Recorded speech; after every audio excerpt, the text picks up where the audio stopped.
Você está viajando na sintonia 87.9. Você está no programa Revista em Foco com seu comunicador Erlito Freire.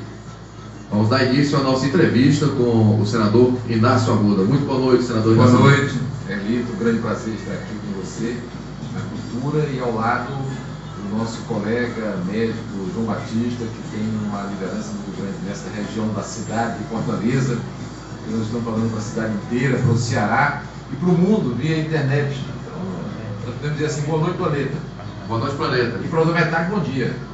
Porque é dia do outro lado.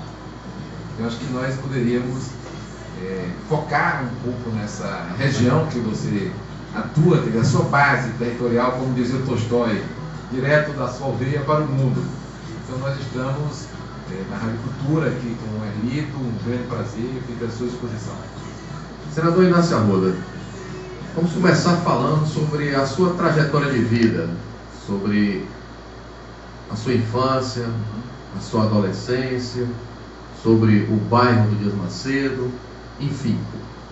Então, Erlito, o bairro Dias Macedo, na verdade, tinha o nome de Parque Olinda, porque tinha uma vista muito bonita. Ali você tem uma área alta da cidade de Fortaleza, que terminou sendo ocupada pelo aeroporto Pinto Martins, exatamente pela posição que está. Tinha um pôr do sol belíssimo, por isso chamava-se Parque Olinda, foi ali que nós nascemos. Depois mudou o nome para Dias Macedo e também tinha um apelido muito característico que era de Mata Galinha. Por isso que o estádio de futebol levou o nome do gigante do Mata Galinha.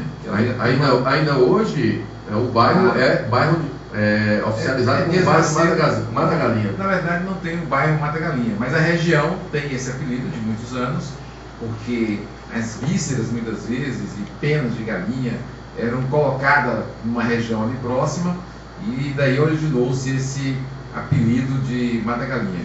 Mas é o Parque Olinda, que virou Dias Macedo. Ao lado tem a Boa Vista, mais próximo tem uma região chamada Parque Cidrião. Estamos colados na Serrinha, no aeroporto, e somos banhados pelas águas do Rio Cocó, assim como a região que nós estamos agora. Na sua trajetória de vida, o senhor participou de uma associação de moradores lá no... Nós começamos nós podemos dizer assim, que a atividade política nossa se deu na contestação direta ao regime militar, por conta de que ainda muito garoto ali no bairro, nós e os irmãos e a turma que batia bola no meio da rua. Na rua era uma rua de areia, que não tinha nem meio fio, então você podia jogar bola com tranquilidade. Essas crianças dali não tinham uma escola, e uma parte delas foi estudar dentro do quartel da aeronáutica. E logo ali naquele período se deu o golpe militar.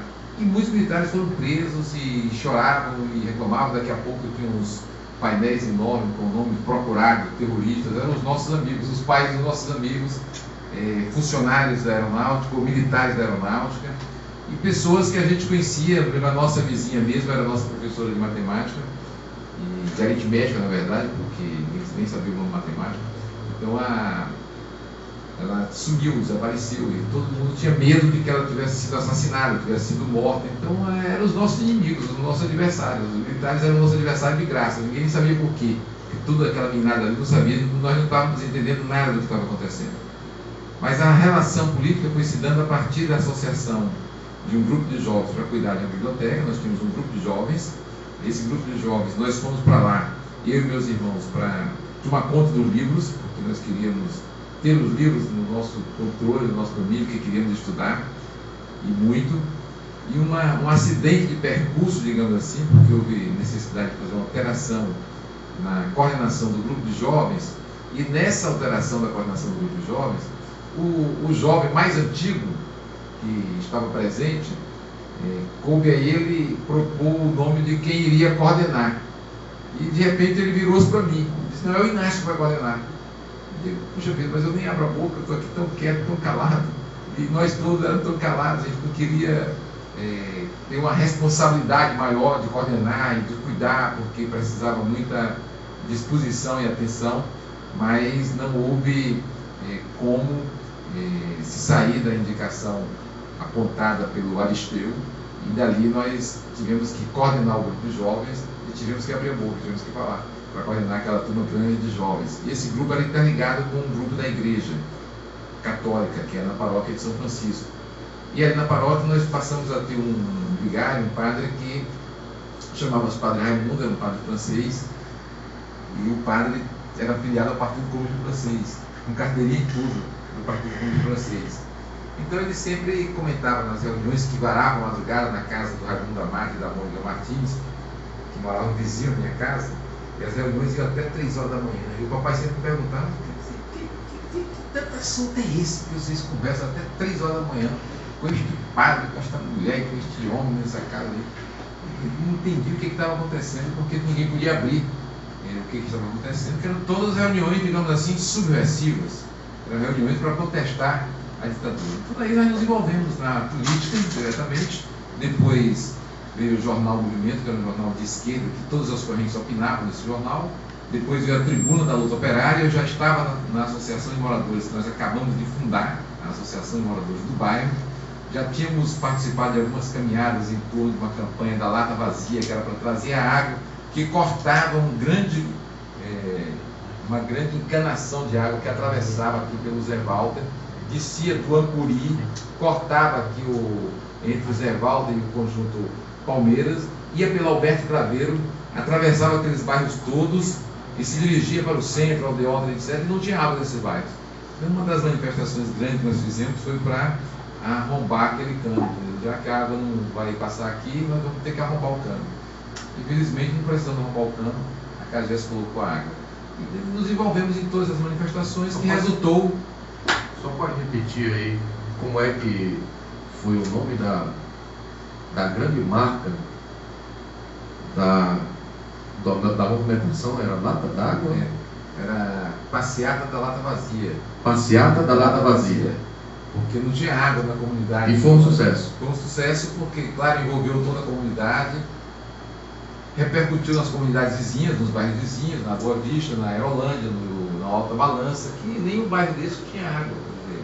Quer dizer, a água passava na nossa porta e nós não tínhamos direito àquela água. E resultou em que todos esses bairros conquistaram esse direito elementar e básico hoje da humanidade. Em seguida veio o problema do transporte público, que nós não tínhamos, do posto de saúde, que a gente não tinha.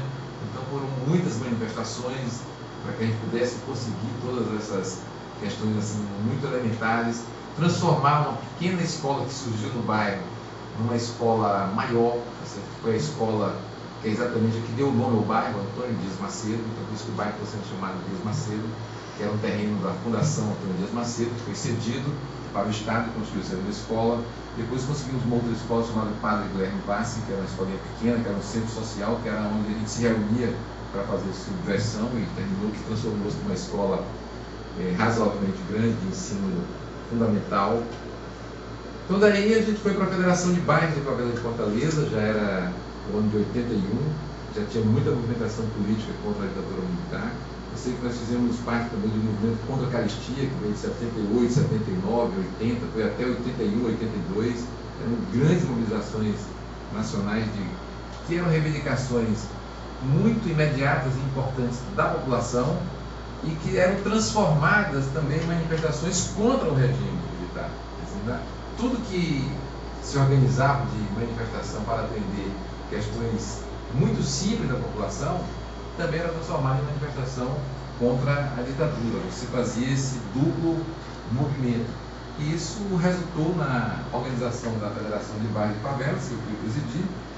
Com a federação, nós tivemos a oportunidade de coordenar muitas campanhas em Fortaleza, entre elas a campanha das diretas já, com uma grande movimentação política na cidade, o que nos permitiu, pós-eleição do Sarney, Tancredo Sarney, a eleição de 85 nas capitais.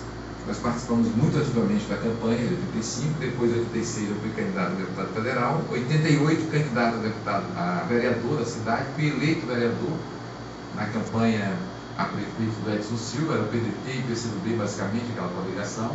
Foi muito exitosa do ponto de vista político. O Edson Silva teve quase 25% dos votos e o Silva teve 25,0 qualquer coisa e foi eleito com essa quantia de votos, um quarto dos votos da cidade de Fortaleza naquela época.